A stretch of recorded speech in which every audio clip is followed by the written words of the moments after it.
Boa tarde a todos, eu sou o Caio.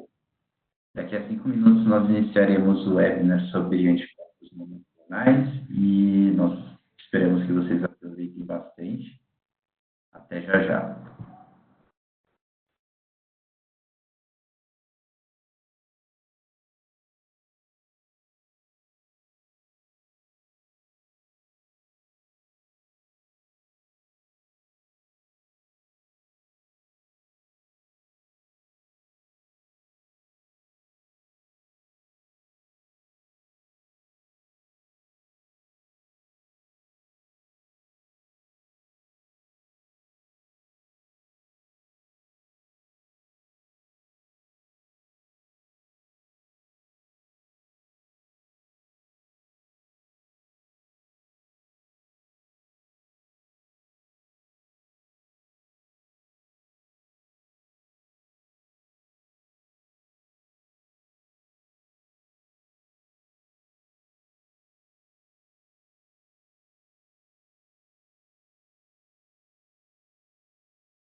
Boa tarde a todos, sejam bem-vindos ao webinar da série Ciências do Futuro, hoje, da Thermo Fisher Scientific. Eu me chamo Caio e atuo como especialista em desenvolvimento de mercado da divisão de bioprodução para a América Latina, e hoje eu tenho o papel de moderador na sessão de webinar. Para iniciarmos a sessão, é importante compartilharmos a missão da Thermo Fisher Scientific, que no momento em que estamos vivendo faz ainda mais sentido. A nossa missão é permitir que nossos clientes tornem o mundo mais saudável, mais limpo e mais seguro. E que, em meio aos constantes e complexos desafios da saúde que estamos vivenciando no na comunidade científica, nós precisamos estar sempre alinhados com a nossa missão para ajudá-los a manter o andamento da sua pesquisa, desenvolvimento e também produção. Então, apresentamos a vocês a nova série de webinars da Thermo Fisher, A Ciência do Futuro Hoje, que vem trazendo inovações científicas, tecnologias disruptivas e os avanços em medicina de precisão. Essas soluções e ferramentas que muitas vezes parecem algo do futuro, distante, mas já se encontram a serviço da sociedade científica e que já estão mudando o mundo da saúde e da medicina. Então, fique atento aos nossos próximos episódios dessa série de webinars que virão conteúdos importantes para a evolução da pesquisa. No webinar de hoje, a especialista Mariana Curcio compartilhará todo o seu conhecimento e know-how sobre anticorpos monoclonais. Mas, antes de iniciar, a gente tem alguns lembretes. A gente agradece todas as interações que temos no bate-papo e é bem importante para que a gente consiga compartilhar ideias, experiências que contribuem muito para o conhecimento de todos. Mas, durante a sessão, a gente vai interromper para que a gente possa se concentrar apenas na apresentação. Mas o chat de perguntas vai ficar aberto e vocês podem enviar todas as perguntas que vocês tenham e elas serão feitas na sessão de perguntas e respostas. No final da apresentação, nós vamos ter 10 minutos para responder todas as perguntas e caso a sua pergunta não seja respondida, nós vamos enviar a resposta individualmente por e-mail. Eu apresento a Mariana Curcio, que vai ser a speaker da nossa sessão de hoje. A Mariana possui graduação em Biologia e mestrado em Biotecnologia, ambos pela USP. É doutora em Oncologia pelo Hospital AC Camargo e possui também pós-doutorado pelo Instituto Butantan. Ela possui experiência no desenvolvimento e produção de anticorpos monoclonais terapêuticos. Na Thermo Fisher, ela atua como especialista de produtos para a linha de cultivo celular, na divisão de bioprodução para a América Latina. Agora, iniciaremos a sessão de hoje e eu passo a palavra para a Mariana. Obrigada, Caio. Boa tarde a todos. Então, eu vou falar hoje sobre os anticorpos monoclonais que revolucionaram o tratamento humano e sobre as perspectivas no tratamento de animais de estimação, né, no mercado veterinário. Então, como agenda, vou falar uma introdução, depois sobre os anticorpos monoclonais terapêuticos para uso humano, falar um pouco dos biosimilares, depois os anticorpos monoclonais terapêuticos para uso veterinário, e vou terminar com uma parte um pouco mais prática de desenvolvimento e produção de anticorpos monoclonais e considerações finais. Então, eu quero começar essa apresentação mostrando um pouco do mercado de anticorpos monoclonais. Então, essa figura mostra as 10 drogas mais rentáveis né, em 2019, mostradas em bilhões de dólares. Então, das 10 drogas, nós vemos aqui que 7 são anticorpos monoclonais. Então, aqui o blockbuster, o campeão de vendas é o Humira, que é o adalimumab, com mais de 19 bilhões de dólares em 2018 e 2019. Durante a apresentação, eu vou sempre mencionar os anticorpos monoclonais como com esse nome não proprietário, o INN. Então, os anticorpos monoclonais são proteínas do sistema imunológico que identificam e neutralizam corpos estranhos como bactérias, vírus ou células tumorais. Eles também são conhecidos como imunoglobulinas e são produzidos e secretados por linfócitos B, em resposta à presença de agentes patogênicos ou de agentes estranhos ao organismo. Os anticorpos monoclonais, eles são anticorpos produzidos por um único clone de um linfócito B. Eles são idênticos entre si em estrutura e propriedades físico-químicas e biológicas e ligam-se ao mesmo epítopo do antígeno. E uma característica muito importante que diferencia os anticorpos monoclonais de outros tipos de tratamento é a alta especificidade de reconhecimento e ligação ao alvo, ao antígeno. Então, aqui até mostra uma figurinha de uma chave e fechadura, que é esse conceito que a gente usa do anticorpo. Ele é uma chave que reconhece uma fechadura, né? O antígeno, a ligação antígeno e anticorpo é como se fosse chave e fechadura. Então, a era dos anticorpos monoclonais, ela teve início em 1975, com a descoberta de Kohler e Milstein, de que as células B de animais imunizados, hibridizadas com células de mieloma, podem dar origem a um hibridoma produtor de anticorpo monoclonal. Então, a gente tem aqui nesse esqueminha, né, o antígeno sendo injetado aqui no rato, que vai produzir os anticorpos contra esse antígeno de interesse. Esses anticorpos vão ser isolados, vão ser fusionados com células tumorais, células de mieloma, para formar o hibridoma. Esse hibridoma vai produzir o anticorpo de interesse, que é o anticorpo monoclonal. A imortalização de células B para a produção limitada de anticorpos monoclonais de especificidade única. Então, assim, surgiram os anticorpos, são produzidos anticorpos monoclonais. Os Kohler e Milstein ganharam em 1984 o Prêmio Nobel pela descoberta do princípio da produção de anticorpos monoclonais. Então, aqui eu quero mostrar para vocês a estrutura dos anticorpos monoclonais. Então, tem esse formato de Y. Nós vemos aqui a região variável, que é a região de ligação ao antígeno. Nós temos aqui esses 3 risquinhos, são os CDRs, que são as regiões determinantes de complementariedade. Então, elas são regiões muito importantes na especificidade de ligação do anticorpo ao antígeno.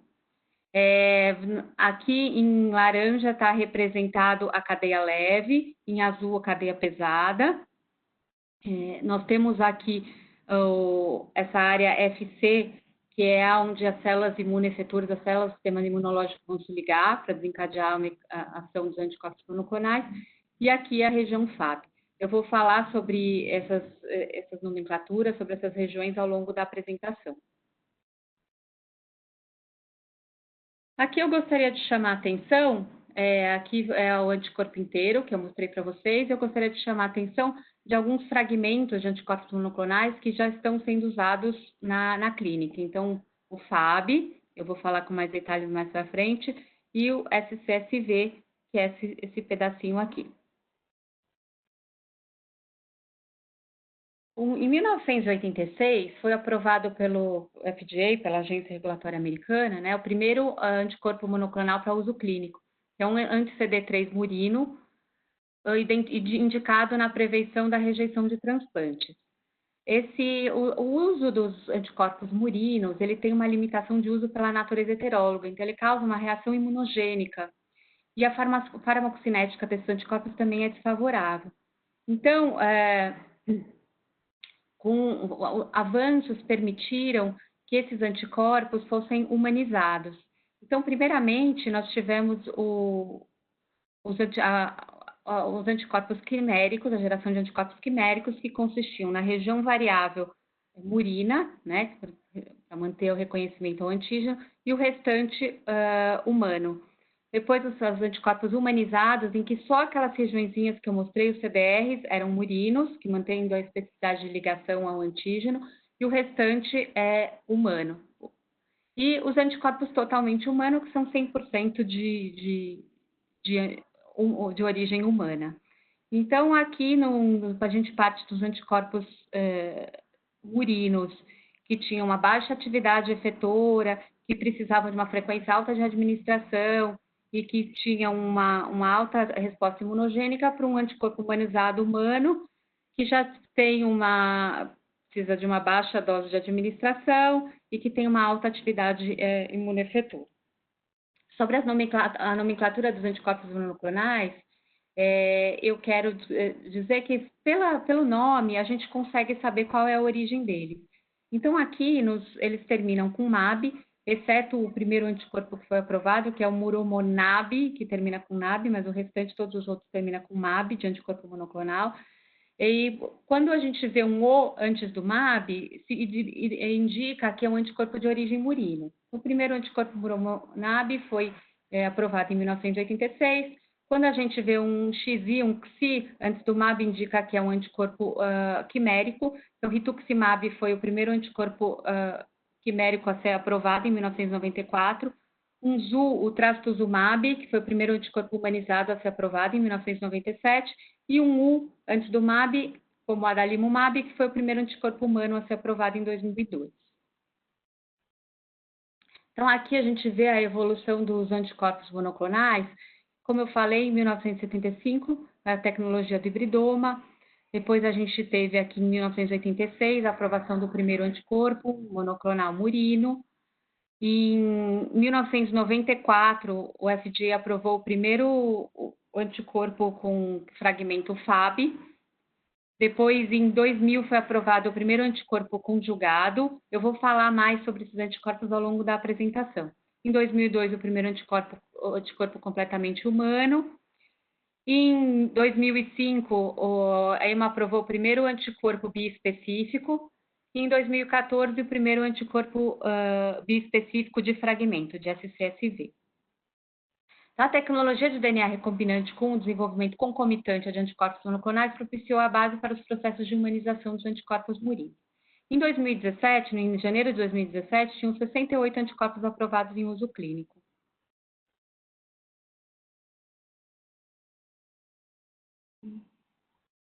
Em 2020, agora, até junho de 2020, nós tínhamos 87 anticorpos monoclonais terapêuticos aprovados em uso clínico, ou pelo FDA, que é a agência reguladora americana, e a maioria também pelo EMA, que é a agência reguladora europeia.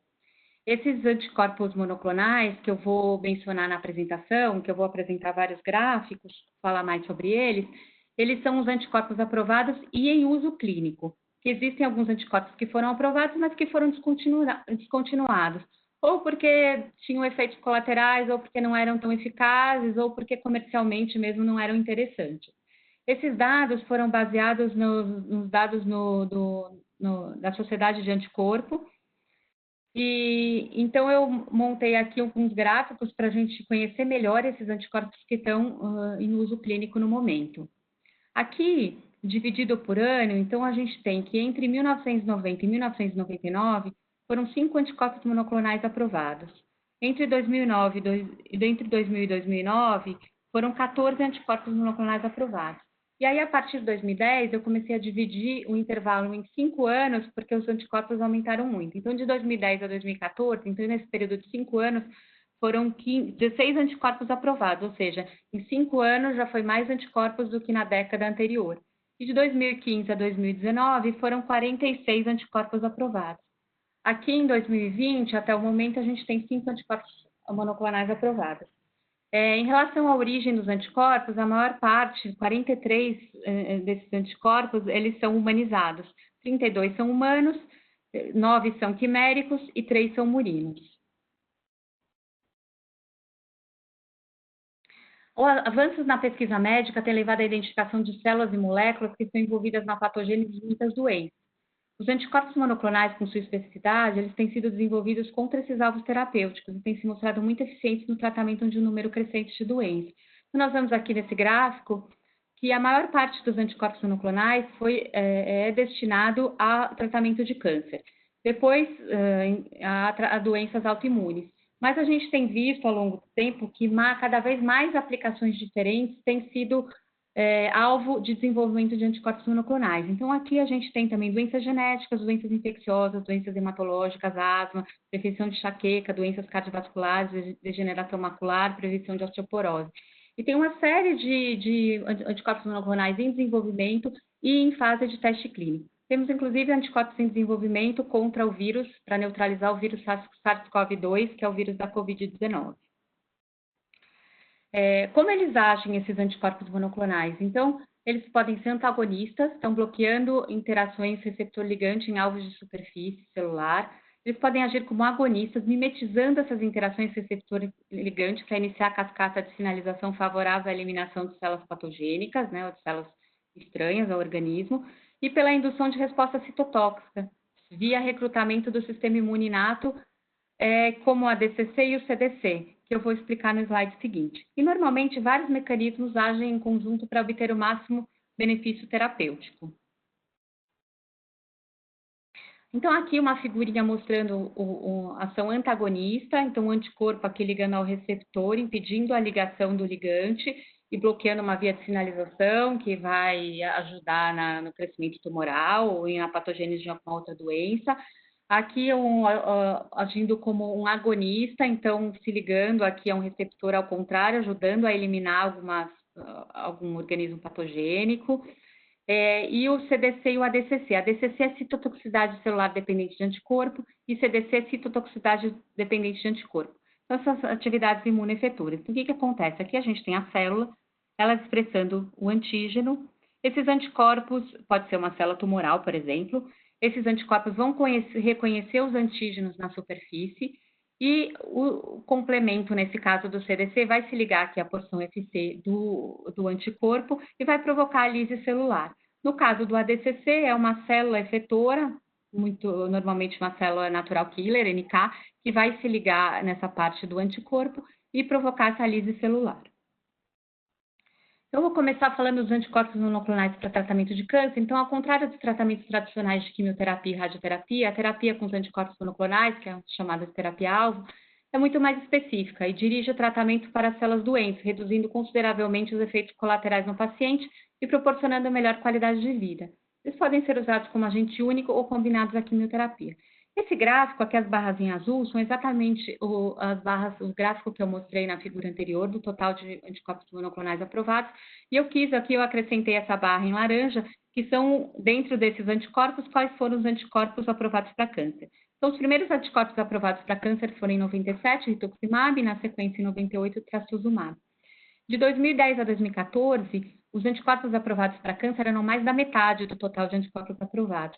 Isso de 2015 a 2019 mudou um pouco, são muitos anticorpos aprovados ainda, mas a gente vê aumentando o espectro de aplicações para esse tipo de terapia. Em 2020 já tem anticorpos aprovados e tem uma série de anticorpos em testes clínicos, porque é realmente uma indicação que se beneficiou muito desse tipo de tratamento. Então, eu quero falar aqui para vocês do tratamento com os imunomoduladores, que acho que hoje é um dos tratamentos mais importantes do câncer. E tem várias drogas que estão entre aqueles blockbusters, aquelas drogas mais vendidas. Então, eles são direcionados para as células do sistema imunológico que funcionam como checkpoints, ou seja, indicam para o corpo que algo está errado e que uma ação é necessária, aumentando assim a resposta imunológica. Então, esses anticorpos têm como alvo CTLA4, PD1 e PDL1. Então, o que acontece aqui na proliferação tumoral? A gente tem as células apresentadoras de antígeno, as células T e o tumor. Então, a gente tem a ligação do CTLA4 aqui no contexto de MHC, e a gente tem a ligação de PD1 e PDL1. Isso inibe a ativação da célula T e o tumor prolifera. Com os anticorpos, essas ligações elas são rompidas. Então, os anticorpos vão se ligar ao CTLA4, ao PD1 ou ao PDL1. Então, as células T vão ser ativadas, vão ficar ativadas. E aí, o sistema imunológico vai ser capaz de matar as células tumorais. Os imunomoduladores, esse conceito, ganhou o Prêmio Nobel de Medicina em 2018. Aqui eu quero mostrar outra via importante, outro mecanismo de ação importante nas células cancerosas, que é a inibição de via de sinalização. Então, que é o bloqueio de vias que fazem o tumor crescer ou espalhar, pela inibição de vias de sinalização que induzem proliferação e inibem morte celular. Então, nesse caso, é um anticorpo da família de receptores de crescimento epidérmico, que é o HER2. Então, o anticorpo ele se liga, impede a dimerização do anticorpo e ele acaba inibindo vias de sinalização e conseguindo reduzir proliferação celular e aumentar a morte celular. Esse gene, HER2, é um gene muito importante nos casos de câncer de mama, e eu vou falar aqui para vocês que acho que foi uma das indicações que mais se beneficiou do advento dos anticorpos monoclonais. Então, cerca de 25% dos casos de câncer de mama invasivo apresentam expressão aumentada de HER2, que é o ERBB2, está associada a uma doença mais agressiva, uma menor sobrevida livre de doença e resistência a alguns agentes quimioterápicos. No passado, os pacientes com câncer de mama HER2 positivo tinham um prognóstico desfavorável. E, então, era como se eles recebessem uma sentença de morte de saber que o tumor deles era HER2 positivo. E isso mudou radicalmente, porque depois, em 98, foi aprovado o primeiro anticorpo monoclonal, que tinha como alvo o HER2, o trastuzumab, que é um anticorpo monoclonal humanizado. Então, ao invés de serem tumores que não tinham muitas opções de tratamento, eram muito agressivos, ele virou um tumor elegível para uma forma de tratamento super direcionada e eficaz. Então, realmente foi uma mudança grande no cenário de tratamento desses casos de câncer de mama mais avançados. Em 2012, foi aprovado o pertuzumab, que é um outro anticorpo monoclonal humanizado que tem ação complementar ao trastuzumab. Eles ligam-se em regiões diferentes, então eles podem ser usados em casos que o tumor ficou resistente ao trastuzumab, ou ele pode ser usado em conjunto com o trastuzumab. E, além disso, formas conjugadas com droga, que eu vou mostrar no slide seguinte, ao trastuzumab, foram aprovadas em 2012 e em 2019. E, falando de mudanças no cenário de tratamento de câncer de mama, em 22 de abril agora de 2020, foi aprovado um anticorpo monoclonal para o tratamento de câncer de mama triplo negativo. Esses tumores são os mais difíceis de serem tratados porque eles são receptor de estrógeno, receptor de progesterona negativos, além de serem HER2 negativos. Então, são tumores que não respondem à terapia hormonal, não respondem à terapia com trastuzumab, então era muito complicado o tratamento, não tinha, além da quimioterapia, não tinha nada mais direcionado. Então, foi aprovado o sacituzumab govitecan, que é um anticorpo conjugado, que tem como alvo uma glicoproteína que está muito expressa nos tumores de mama, que é a TROP2, e esse anticorpo está conjugado com um inibidor de topoisomerase. Então, o que são esses anticorpos conjugados? Eles são conjugados a substâncias químicas, que eles são chamados de ADC, Antibody Drug Conjugate ou radioativas. Eles funcionam como guias para transportar certas substâncias diretamente para o tumor. Eles circulam pelo corpo até encontrarem e se conectarem ao antígeno-alvo. Então, eles liberam a substância química ou radioativa no local da ação. Então, a gente tem aqui um exemplo desse anticorpo monoclonal conjugado aqui contra o HER2. Então, ele entra aqui, ele é internalizado na célula, sofre a degradação no lisossoma. A droga, ela é liberada, nesse caso aqui, é um inibidor de microtúbulo, e ele vai provocar a parada de ciclo celular e a apoptose já diretamente nas células-alvo. Em termos de anticorpos aprovados, a maior parte dão conjugados, 78, mas já tem 9 anticorpos monoclonais conjugados com droga em uso clínico no mercado. Uma outra forma muito importante de tratamento de câncer é por mecanismo de ação da atividade imunoefetora, de DCC e CDC. E drogas também bastante importantes que têm revolucionado o tratamento de leucemias e linfomas são os anticorpos monoclonais anti-CD20. Então, tem uma série de anticorpos, eles são divididos em tipo 1 e tipo 2. Tipo 1 age por ADCC e ADCC, e tipo 2 age por ADCC e morte celular programada. Esses anticorpos, eles se ligam a domínios diferentes, a regiões diferentes do CD20, e uma mesma doença pode ser tratada por vários desses anticorpos.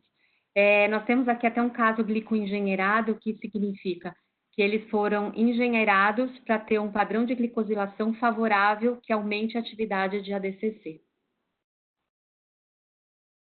A escolha do tipo de GG está muito ligada à ação desejada para o anticorpo monoclonal. Então, nesse caso que eu falei de atividade imunofetora, ADCC e CDC, o IgG1 é a classe que tem a atividade imunofetora mais potente. São 4 classes de IgG, elas diferem principalmente na região do ringe, e a maior parte dos anticorpos monoclonais aprovados, 62, são dessa subclasse IgG1.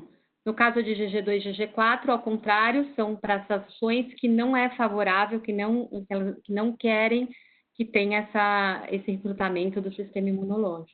E o IgG3, ele tem uma atividade imunofetora alta, mas ele tem uma região de ringe muito grande, o que dificulta o bioprocessamento e uma meia-vida curta. Então, nenhum anticorpo monoclonal aprovado com esse tipo de IgG. Aqui falando dos anticorpos biespecíficos, aqui mostrando um caso na hemofilia A, que é caracterizada pela deficiência ou normalidade do fator 8 na coagulação. Então, esses anticorpos biespecíficos são anticorpos que se ligam a 2 alvos diferentes. Então, aqui a gente tem um caso normal que acontece do fator 8A presente e o fator 10 e o fator 9A se ligando a ele. No caso de uma hemofilia em que esse fator está deficiente, o anticorpo monoclonal, aqui no caso o emicizumab, faz o papel de agonista. Então, ele faz o papel do fator 8 para restaurar essa função. Aqui ainda nos anticorpos biespecíficos, mas agora falando num exemplo de fragmentos, então são fragmentos SCFV, nós temos o blinatumomab, que é um anticorpo monoclonal que reconhece o CD3 e o CD19. Então, ele reconhece o CD3 nas células T citotóxicas e o CD19 nas células B. Então, essa ligação simultânea nas duas células faz com que elas fiquem mais próximas e facilita a eliminação das células B malignas pelas células T citotóxicas. Esse anticorpo ele foi aprovado para o tratamento de leucemia linfoblástica aguda e a única coisa é que esse tratamento, por ter esses fragmentos muito pequenos, ele necessita de infusão contínua. A maior parte dos anticorpos monoclonais é anticorpo inteiro, 79, mas já temos 4 anticorpos aprovados no formato FAB, 2 no formato SCFV, 1 no formato DSFV, que é o duplo SCFV, e 1 nanobody. Agora, falando um pouco das doenças autoimunes, a gente tem aqui, ao contrário do câncer, em que o célula tumoral escapa da vigilância imunológica, nas doenças autoimunes é ao contrário, a gente tem uma vigilância imunológica muito alta e o organismo acaba reconhecendo como estranho células do próprio organismo. Aqui, os antagonistas de TNF revolucionaram o tratamento das doenças autoimunes. Nós temos aqui um deles, o blockbuster, o da adalimumab. São anticorpos diferentes, temos proteínas contra o mesmo alvo, proteínas de fusão, que são proteínas ligadas à porção FC do anticorpo, anticorpo quimérico, anticorpo humano e fragmentos. Esses antagonistas de TNF são utilizados no tratamento de artrite reumatoide, psoríase, doença de Crohn, colite ulcerativa, e uma mesma doença pode ser tratada com mais de um desses anticorpos. Aqui eu quero só dar uma visão geral de... são vias envolvidas são drogas para o tratamento de psoríase, então são vias de sinalização envolvidas na patogênese da doença, e eu quero exemplificar que existem anticorpos monoclonais para diferentes fases, diferentes partes dessa via de sinalização, inibidores de interleucina, aqui os inibidores, os anti-TNFs, e que para uma mesma via de sinalização também tem mais de um anticorpo monoclonal. Então, todos eles atuam inibindo a inflamação. Então, é uma grande gama para cada tipo de tumor, para cada tipo de doença, no caso, doença autoimune, não é tumor, né? Para cada tipo de doença, a gente tem várias opções de tratamento e a gente tem opções que não funcionam com um, então dá para testar um segundo, dá para testar um terceiro.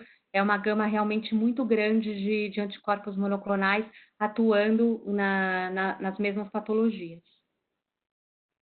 Aqui um exemplo de outras doenças como asma. Então, aqui o omalizumab, ele liga-se ao IgE, impede a ligação do IgE ao receptor, reduzindo assim a quantidade de IgE livre para desencadear a cascata alérgica, usado no tratamento de asma alérgica e urticária idiopática crônica.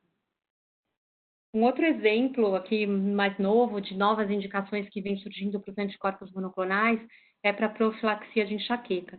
Então, nos últimos 2 anos, 4 anticorpos monoclonais direcionados para o peptídeo relacionado ao gene da calcitonina foram aprovados para a profilaxia de enxaqueca. Isso realmente foi um grande ganho para tratamento dessas cefaleias que acometem muitas pessoas, mais do que a gente imagina, porque até o momento só estavam disponíveis drogas para o tratamento dos sintomas, então analgésicos para controlar a dor. Não existia ainda uma possibilidade de profilaxia da doença.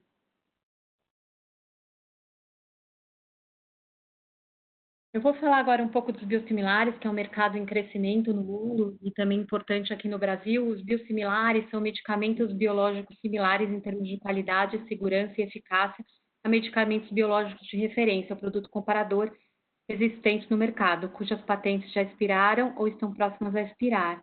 Então, aqui no fluxo de desenvolvimento do anticorpo monoclonal biosimilar em relação à referência, é um pouco mais curto esse tempo de desenvolvimento, porque não precisa da parte de descoberta, e ele também precisa de um tempo menor de ensaio clínico, então a fase 2 não precisa ser realizada, então acaba reduzindo um pouco o tempo. Em termos de o que é feito, quais são as etapas em cada um dos processos, quando você tem o desenvolvimento de um novo medicamento, a maior parte do tempo, o que tem que ser extensivamente realizado, são os ensaios clínicos. E a caracterização da molécula é uma pequena parte. Em contrapartida, no desenvolvimento do biosimilar, a maior está focado nessa caracterização físico-química e biológica, provando justamente a similaridade ao produto de referência. E os ensaios clínicos, eles são realizados apenas nas indicações que são necessárias, mais sensíveis, que que precisam ser feitas. Mostrando aqui o ano de expiração de patentes de importantes medicamentos biológicos. Então, a gente tem aqui, em 2016, caiu a patente do infliximab, que foi o primeiro anticorpo monoclonal a ter uma versão biosimilar aprovada nos Estados Unidos e no Brasil. E a gente vê que eles, ao longo do tempo, eles estão caindo essas patentes, né? Então, tem patentes ainda que vão cair 2022, 2024, 2026, assim por diante. Esses anticorpos monoclonais biosimilares já estão em desenvolvimento, estão aguardando só cair a patente para eles entrarem no mercado.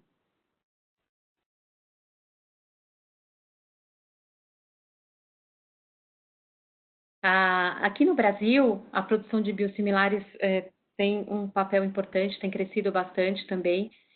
Existe a Parceria para Desenvolvimento Produtivo, que é um programa lançado pelo Ministério da Saúde em 2009. Ele visa ampliar o acesso a medicamentos e produtos para a saúde considerados estratégicos para o Sistema Único de Saúde, por meio do fortalecimento do complexo industrial do país. Então, o objetivo principal é fomentar o desenvolvimento nacional para reduzir os custos de aquisição dos medicamentos e produtos para a saúde que atualmente são importados ou que representam um alto custo para o SUS. Então, o que a gente tem é que esses medicamentos, eles biológicos, eles representam uma pequena parcela do que o Ministério da Saúde adquire, mas em termos de gastos, eles são praticamente metade dos gastos, representam metade dos gastos com a aquisição desses medicamentos. As parcerias são realizadas entre duas ou mais instituições públicas ou entre instituições públicas e empresas privadas, buscando promover a produção pública nacional. Também está incluído no escopo da PDP o desenvolvimento de novas tecnologias. Então, aqui, como resultado de PDP, a gente pode falar do primeiro biosimilar produzido em escala industrial aqui no Brasil, é um biosimilar do rituximab, produzido pela Libes, e que será produzido pelo Instituto Butantan, está sendo feita a transferência de tecnologia. Eu vou falar agora um pouco do mercado veterinário. Os anticorpos monoclonais, eles estão ampliando muito, como eu falei, eles estão ampliando muito a utilização dentro do mercado humano, dentro das indicações humanas, então cada vez um número maior de indicações para uso humano estão aparecendo, e existem algumas empresas também já trabalhando há algum tempo no desenvolvimento de anticorpos monoclonais para o mercado veterinário e de forma especial no mercado de animais de estimação. Então, a gente vê aqui nesses gráficos, o primeiro dados dos Estados Unidos, o segundo da Europa e esse aqui embaixo da China, que o mercado de animais de estimação o mercado de medicamentos e animais de estimação é um mercado que está crescendo bastante. Então, tem possibilidade, existe um grande horizonte aqui para os anticorpos monoclonais. E, considerando a especificidade desses anticorpos no tratamento, então existe um interesse de mercado e existe um interesse em benefício de tratamento também. Então, os anticorpos monoclonais para o tratamento de animais de estimação, algumas possíveis indicações são doenças alérgicas, então dermatite atópica mediada por GE ou alergias alimentares, e atuariam na inibição da produção do GE, artrite, então inibição de citocinas pró-inflamatórias ou seus receptores. Existem trabalhos com a inibição desse NGS, que é o fator de crescimento de nervo, no tratamento de osteoartrite, e tratamento de câncer, direcionada para linfócitos B, para o tratamento de linfoma de células B, e outros alvos potenciais, como os imunomoduladores. Então, da mesma forma que eu falei, que eu mostrei para os anticorpos humanos, também para os anticorpos veterinários é necessário que eles sejam modificados para não causarem respostas imunogênicas. Então, é que eles chamam de especiação dos anticorpos. Então, fazer uma caninização, no caso dos cachorros, uma fenilização no caso dos gatos, ou uma equinização no caso dos cavalos. Então, temos o anticorpo murino aqui, da mesma forma, gerar anticorpos quiméricos, né, que mantenham uma parte de anticorpo murino, mas que o restante seja canino, da mesma forma os humanizados, mantendo os CDRs murinos, e o completamente humano. No completamente humano, acabei não mencionando no caso dos anticorpos humanos, eles são ou gerados por camundongos transgênicos, que tenham o repertório humano, no caso dos humanos.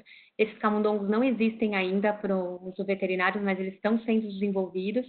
E uma outra possibilidade é pela técnica de phage display, e isso já está sendo usado no caso veterinário, então, a partir de anticorpos, de bibliotecas de anticorpos originados de cachorros, no caso. Então, aqui, como é que seria?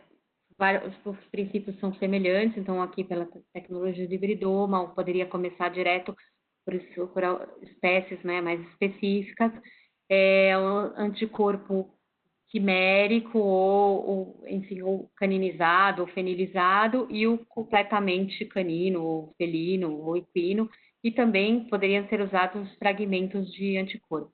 E aqui mostrando para o phage display, indo direto aqui na geração do anticorpo. Alvos para tratamento do câncer com os anticorpos monoclonais em animais de estimação, então a gente pode dizer o PD1, o PDL1, que eu mostrei para vocês, os inibidores de checkpoint. A expressão de PDL1 foi observada em vários tumores malignos caninos, incluindo melanoma oral, osteosarcoma, hemangiosarcoma, tumor de mastócitos, adenocarcinoma mamário, de próstata e linfoma. E considerando o sucesso da terapia com esses inibidores de checkpoint em humanos, é uma frente promissora para o tratamento de animais de estimação. CD20 é um alvo terapêutico bem conhecido em linfoma de células B humano, com potencial para que essa terapia seja benéfica também no tratamento de cães com linfoma de células B. Então, já existe uma molécula, já existe um anticorpo monoclonal licenciado anti-CD20, ele é o Biontres, da empresa Arantana. Ele foi licenciado pelo USDA, então nos Estados Unidos é o Departamento de Agricultura que aprova esse tipo de medicamento. E, no entanto, o fabricante afirma que não é específico para o alvo, e aqui está errado, é o CD20, quanto esperado, e não está ainda, então ele não está disponível comercialmente. Da mesma forma, o CD52, que é um alvo documentado em certas neoplasias linfóides de células T humanas, o alvo ainda não foi identificado em células linfóides caninas, mas também existe um anticorpo licenciado, o TAC3, dessa mesma empresa, Arantana, que foi aprovado, que está licenciado, mas que, da mesma forma, a empresa mostrou que não é tão específico para o alvo e ele não está disponível comercialmente. O que temos aprovados para uso veterinário até o momento é o Lokivetimab, Cytopoint, é um anticorpo monoclonal caninizado IgG4, desenvolvido pela Zoetis. Ele foi aprovado nos Estados Unidos em dezembro de 2016 e na Europa em 2017. Na Europa, ele foi o primeiro anticorpo monoclonal para uso veterinário aprovado. E ele atua para ajudar a reduzir os sinais clínicos como prurido associados à dermatite atópica em cães de qualquer idade com peso igual ou superior a 3 kg. Ele tem como alvo e neutraliza a interleucina canina 31, que é uma proteína-chave envolvida no desencadeamento da coceira em cães. E ele é produzido em células chum. Então, no momento que a gente tem já aprovado para uso veterinário é esse anticorpo. Mas tem vários estudos sendo feitos, vários anticorpos em desenvolvimento, e eu acredito que no futuro próximo teremos outros anticorpos no mercado. Eu acho que tem um futuro bastante promissor. As células mais utilizadas na produção dos anticorpos monoclonais então, são as células CHO. Para a produção dos anticorpos monoclonais, a preferência são os sistemas de expressão em mamíferos, pela capacidade de produzir proteínas grandes e complexas, com modificações pós-traducionais, em especial a glicosilação. Então, dos anticorpos aprovados em uso clínico, 60 foram desenvolvidos em células CHO, 15 em células NS0 de mieloma murino, 7 em células SP2, que é mieloma murino, e 5 em bactérias E. coli. Falando um pouco aqui desse fluxo de geração de linhagens celulares estáveis, produtoras de anticorpos monoclonais, então o que a gente tem aqui? A transfecção, então, dessas células com o vetor contendo o anticorpo de interesse, né, cadeia leve, cadeia pesada, por lipofecção, PEI, ou eletroporação, qual é o método de interesse, através da seleção com agentes de seleção, pode ser por homicina, metotrexato, geneticina, tem a formação de uma população mista, ou seja, de um pool estável, selecionado. Esse pool selecionado, ele vai ser usado para fazer a subclonagem, ou seja, para isolar os clones monoclonais, né, que vem de um clone só. Essa subclonagem ela pode ser feita por deleção limitante, um método mais tradicional, mais simples, mais barato, não simples, né, mais barato, então a gente dá bastante trabalho. Por sorte, ou utilizando plataformas robóticas, como o CloneKits, por exemplo. Essas células elas são expandidas, então, de placas para garrafas, para shaker flasks. Nesse momento de expansão de células, são analisadas crescimento, produtividade e algumas ensaios funcionais, ensaios de qualidade, ligação ao antígeno, para que sejam selecionadas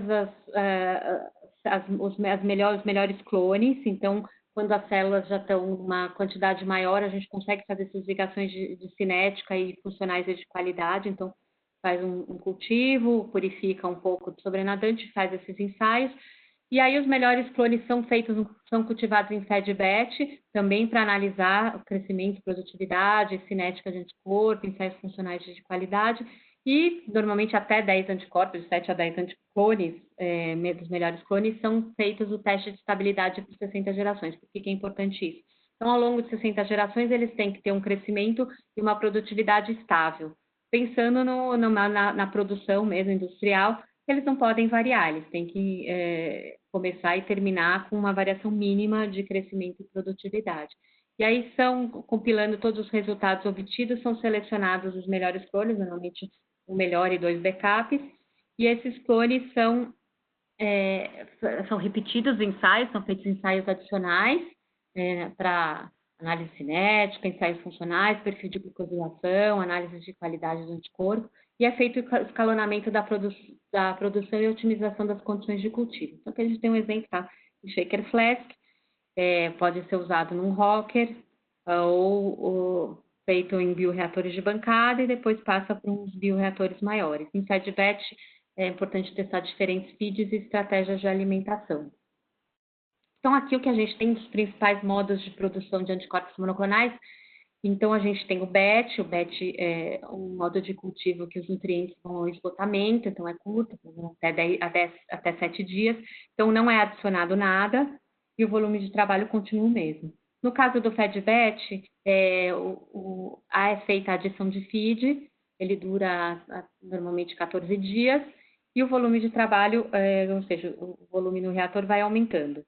E no caso da perfusão, ele é adicionado meio fresco, mas também é retirado, o produto é constantemente retirado do bioreator, e o volume de trabalho também continua constante. Então, o fed-batch, ele ainda é um método de produção estándar que é utilizado na produção dos anticorpos monoclonais, mas existe um interesse crescente pelo modo de produção contínuo, pela perfusão. Então, aqui uma tabela comparativa. Então, em relação ao fed-batch, como eu falei, é um padrão na indústria, é um processo bem conhecido. Em relação à perfusão, não é um padrão, não é tão claro e cada caso é único. No fed-batch, o harvest é feito de uma só vez e na perfusão, o harvest é feito ao longo do tempo. O fed-batch ele é simples, mas ao mesmo tempo ele é difícil de automatizar. A perfusão é um sistema de produção mais complexo, mas é mais fácil de fazer essa automação. Fed-batch pode ser um gargalo na etapa de downstream, então, lembrando que as células, o produto fica todo no reator, nada é retirado, e na perfusão ele pode minimizar os gargalos da etapa de downstream, o produto vai sendo retirado do reator. Aumentar a escala requer grandes recipientes no fed-batch, já no caso de perfusão não, aumentar a escala requer grandes volumes de meio. Para o fed-batch, para alcançar os títulos necessários, são necessários vários batches, e na perfusão, como se alcança um título maior, são necessários menos batches, mas, por outro lado, também demoram mais dias. O fed-batch é pouco adequado para produtos tóxicos instáveis, e a perfusão é uma solução para esses produtos tóxicos ou instáveis.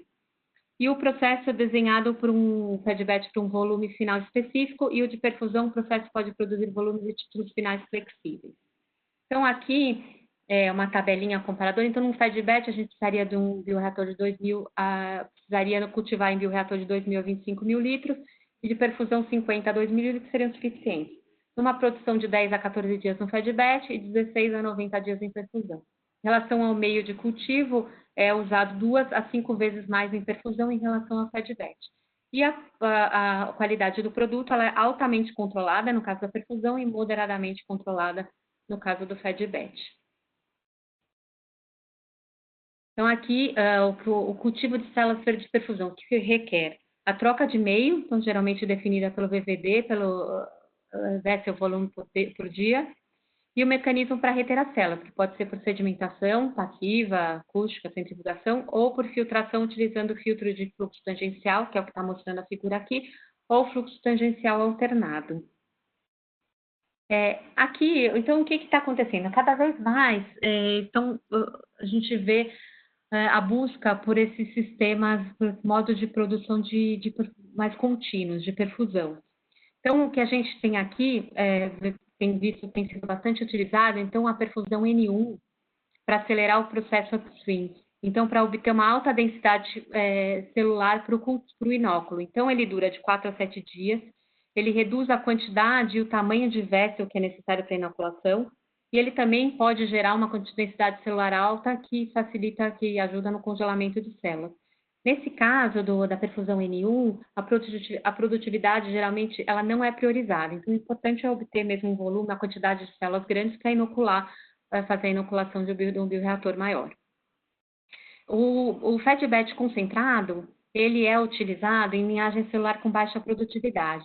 Então, se consegue obter um produto mais concentrado, o que aumenta o título e reduz o tamanho do cultivo que é necessário, o tamanho do bioreator que é necessário. Ele demora de 14 a 20 dias e ele usa filtros com poros de tamanho menor para reter as células e o produto do reator. Então, ele deve usar uma filtração, o TFF ou ATF. Então, em relação à qualidade do produto, ele não muda em relação ao fed-batch, porque o produto continua dentro do reator.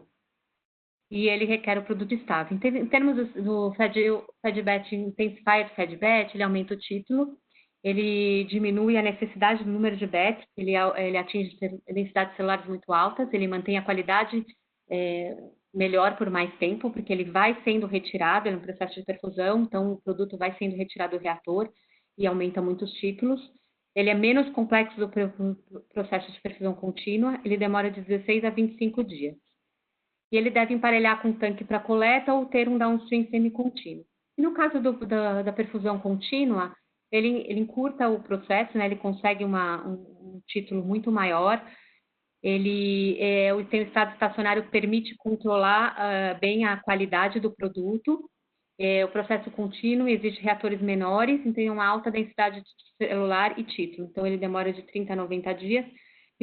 Só que é um processo complexo, normalmente requer o bleed, e ele precisa ele é fácil de emparelhar com downstream contínuo. Então, são processos que a gente tem visto bastante com o fed-batch, o concentrated fed-batch e o intensified fed-batch, mas uma mobilização para estabelecer esse processo de perfusão contínua. Então, eu vou terminando, enfim, vou seguindo aqui, terminando aqui para a nossa apresentação, vou mostrar, antes das considerações finais, as soluções. Então, a Thermo Fisher tem soluções para todas as etapas do desenvolvimento, desde sistemas de expressão até a formulação em vase. Eu quero mostrar aqui dos sistemas de expressão, então a gente tem a linha Freedom para expressão estável de célula Schwester ou Show DG44, e a gente tem esse novo sistema de expressão, XP-Show. A vantagem dele começa com uma expressão transitória, ele pode ser utilizado como uma expressão estável também, com outro meio de produção, e ele chega a uma produtividade de até 3 gramas por litro em expressão transitória. Aqui a gente tem um esqueminha aqui para a escolha dos meios e feeds de acordo com a célula show que utiliza. O nosso carro-chefe é o Dynamos, coefficient feed C, mas de acordo com a célula a gente tem as nossas recomendações. Então, a gente vê aqui os meios que eu falei no slide anterior, o meio de produção estável com a XP-Show, mas pode ser usada com outras células, os efficient feed C. Esse Glicantune, ele modula também a glicosilação, ele é utilizado para modular a glicosilação, ele pode ser utilizado junto com o Efficient Feed. E agora, em dia 15 de junho, foi lançado um novo meio de perfusão para a célula Show, e eles têm sido utilizados com sucesso, foi utilizado com sucesso nos testes com vários tipos de célula show.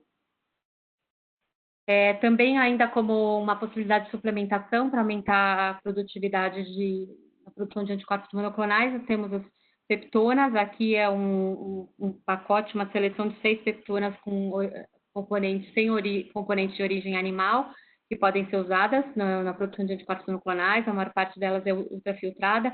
A Thermo adquiriu essa linha da Dífico, então também é uma possibilidade. E toda a solução single use, aqui um bioreator novo, que faz 10:1 no bioreator de 50 litros da Anadrive, bioreatores de bancada, controladores, mix, enfim, toda a solução single use. Então, agora aqui para terminar, que acho que eu já estou esgotando meu tempo, eu quero falar como consideração final que o uso terapêutico dos anticorpos monoclonais pressupõe a produção de grandes quantidades de anticorpos monoclonais que podem ser obtidas pela otimização do desenho de genes e vetores, células hospedeiras, métodos de transfecção, clonagem e processos de produção e bioreatores. Então, essas tecnologias inovadoras nesses aspectos têm contribuído para o sucesso clínico dos MABs e dado suporte para que este mercado possa continuar crescendo. Então, nós estamos presenciando mudanças de paradigma no tratamento de muitas doenças humanas e uma perspectiva promissora na área de saúde animal, especialmente no tratamento de animais de estimação. Então, eu termino aqui dizendo que é isso, nós aqui estamos para dar todo o suporte para que esse mercado continue crescendo e se desenvolvendo. Obrigada, entre em contato conosco e eu estou aberta a perguntas. Muito obrigado, Mariana. Muito boa a apresentação. Acho que é muito valioso que você mostrou sobre os anticorpos monoclonais, o desenvolvimento deles. Eles representam uma das áreas de maior crescimento, né, entre o desenvolvimento de novos medicamentos e eu acredito que é muito valioso. A gente tem algumas questões que foram enviadas aqui durante a sessão, mas quem ainda não enviou pode ficar à vontade para mandar, que a gente vai respondendo de acordo com o tempo. E caso a gente não consiga responder, a gente vai mandar a resposta individualmente por e-mail. Uma pergunta aqui, Mariana, da Vitória Ribeiro, ela nos perguntou se o próprio anticorpo pode gerar uma resposta imunológica não desejada. Sim, o próprio anticorpo ele pode, ele leva uma resposta, se ele é de uma outra espécie, ele pode ter uma função. Então, por exemplo, o anticorpo murino gera uma resposta antimurino, e assim, mesmo num anticorpo humanizado, a gente pode ter uma resposta imunogênica, tanto que é uma coisa que é medida quando se faz a análise do produto, do anticorpo, antes de ser aprovado. Certo. O Sancliver Araújo perguntou se existe algum anticorpo monoclonal para o HIV. Existe sim, existe um anticorpo monoclonal aprovado para o tratamento do HIV. Eu não vou lembrar o nome agora de cabeça, mas a gente pode mandar para ele, mas existe um anticorpo sim. Legal, tá bom. Uma outra pergunta aqui do João foi feita, quando falamos em expressão transitória, nós pensamos em células 293. Como é a produtividade alcançada na expressão transitória de células CHO comparadas a 293? Uma boa pergunta. Quando a gente pensa mesmo em expressão transiente, a gente pensa em células REC 293, eles têm uma boa produtividade, mas a gente tem visto nesse sistema de expressão ex-CHO que foi desenvolvido com células CHO-S, que foram derivadas das células CHO-S mais selecionadas, né? Teve uma seleção adicional, mais uma otimização do reagente de lipofecção, a lipofectamina, que inclui um enhancer e um suplemento, um feed, e com um protocolo que inclui um shift de temperatura de 37 para 32 graus, e os resultados foram maravilhosos. Então, a gente consegue uma produtividade grande, de até 3 gramas por litro.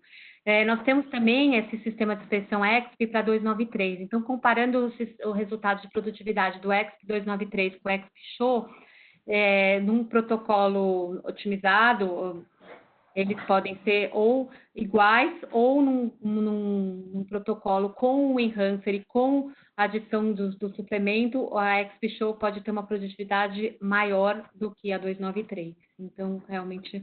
E a vantagem de se utilizar a show é poder depois partir para uma transfecção estável. Então, a gente, mudando o meio de cultivo, a gente tem essas células CGMP também, e a gente consegue uma expressão estável. Certo. A gente tem mais uma, eu acho que dá tempo aqui, do Abra Espinosa. Ele pergunta se tem uma proteína bacteriana e gostaria de fazer um anticorpo monoclonal neutralizante para essa proteína bacteriana. Qual seria a linhagem celular de melhor para produzir este anticorpo monoclonal? Uma proteína bacteriana. Bom, na verdade, assim, é o que eu mostrei. Isso teria que ver qual é o processo, né? Como é que isso vai ser feito. A maior parte dos anticorpos monoclonais são feitas em células de mamíferos, em células show. A gente tem alguns anticorpos que são produzidos em bactérias, mas acho que isso a gente teria que ver qual é o caso, enfim, quais são as características dessa proteína, para ver qual é a melhor forma de fazer a produção desse anticorpo monoclonal. Tá bom. E mais uma pergunta que a gente tem bom, como você vê o desenvolvimento dos anticorpos monoclonais biosimilares no Brasil e como você acredita que a gente consegue acelerar o desenvolvimento e a produção deles? Eu vejo como uma iniciativa muito importante, tanto em termos de custo, né, considerando o quanto se gasta para a aquisição desses medicamentos biológicos, que são muito caros para o SUS, né, para abastecer o SUS. Vejo também uma grande oportunidade de incentivo na produção nacional, da indústria nacional e no desenvolvimento biotecnológico. Eu acho que essas PDPs elas foram lançadas em 2009, acho que as primeiras normas saíram em 2012, mas a gente teve uma série de mudanças de governo, de política, então elas atrasaram bastante, mas a gente espera que saia. E em termos do que a gente pode fazer para acelerar, eu acho que, bom, nós, né, no contexto nós da Thermo Fisher, a gente pode auxiliar na utilização dos processos, desenvolvendo meios mais produtivos, tecnologias, bioreatores e dando todo o suporte técnico para realmente permitir uma produção mais eficaz, né, resultados melhores de produtividade, de crescimento celular, enfim, soluções para esse processo. Certo, deixa eu ver se tem... A gente tem uma da Verônica Valadares, eu não sei se vai dar tempo, mas ela está perguntando se você teria mais informações sobre como é feito o controle de qualidade destes anticorpos. É uma série de ensaios que são feitos para ver a agregação, para ver, inclusive, padrão de glicosilação. São várias características que são consideradas aí para ver como é que está o anticorpo. Pureza, enfim, tem uma série de análises que são protocolares já para liberar esses anticorpos. E em relação aos biosimilares, eles têm que ter as mesmas características do anticorpo de referência. Certo. Tá bom, Mariana, eu agradeço então. E Obrigada. A gente encerra por aqui hoje a nossa sessão. As perguntas que não foram respondidas a gente vai mandar por e-mail para vocês. E, bom, nos vemos em breve. Esse programa de webinars vai continuar com outros temas e séries, então fiquem atentos. E, bom, eu gostaria de lembrar vocês para que sigam a gente nas nossas redes sociais. Então, vocês vão encontrar a gente no Instagram, Facebook, LinkedIn e Twitter. Então, muito obrigado e até a próxima. Obrigada, gente. Até a próxima.